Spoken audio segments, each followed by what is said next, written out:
তুমি ছেড়ে গেছো যে কদিন হলো, তারও একটা টাইম লাইন আছে। গোটা 3 প্রোফাইল পিকচার, গোটা 6 কভার, ধরে নাও গোটা 50 পোস্ট। কি অদ্ভুত ভালোবাসা ছিল আমাদের। ছেড়ে যাওয়া, থেকে যাওয়া, টাইম লাইন সব কিরকম পাল্টে যায়। তারপর যেদিন আমি তোমার ব্লক লিস্টে গেলাম, সেদিন থেকে কত লেখা লিখেছি, কত পোস্ট শেয়ার করেছি। তুমি হয়তো দেখোইনি, বা দেখেছ হয়তো বন্ধুদের প্রোফাইল থেকে। আচ্ছা, কখনো ভেবে দেখেছ একসময় কত পরিচিত ছিলাম আমরা, আর এখন আমরা চিনি না একে অপরকে। এই সুবিধাটা ফেসবুক আমাদের দিল। যাকে ভুলতে চাই জোর করে, তার অনিচ্ছায়, তাকে তুমি তোমার চোখের সামনে থেকে সরিয়ে দিতে পারো, ব্লক করে দিতে পারো। তারপর আরও কত পোস্ট করতে থাকি আমরা। টাইমের সাথে সাথে টাইম লাইন পাল্টে যায়। কিন্তু ভেবে দেখেছো কি, একসময় তুমি যাকে চাইলে নির্দ্বিধায়, তাকে এমন পর্যায়ে ঠেলে দিলে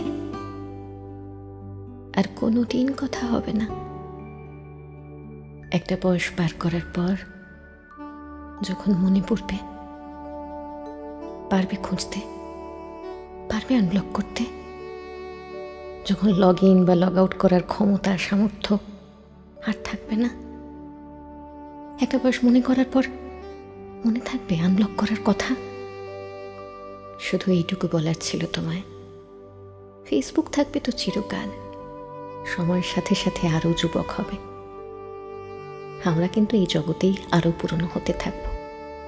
তখন চাইলেও ব্লক লিস্ট থেকে আর ফ্রেন্ড লিস্টে যেতে পারবো না। জীবন এরকমই, ছেড়ে যাও যদি তুমি চাও, থেকে যাও যদি তুমি চাও, ভুলে যাও যদি তুমি চাও।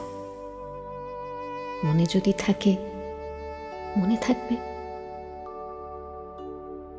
জোর করে মুছে দিলে ফিরিয়ে আনা যায় না।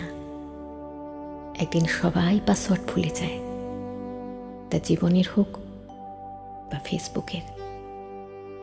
তখন কিন্তু চাইলেও আর ফিরিয়ে আনা যায় না।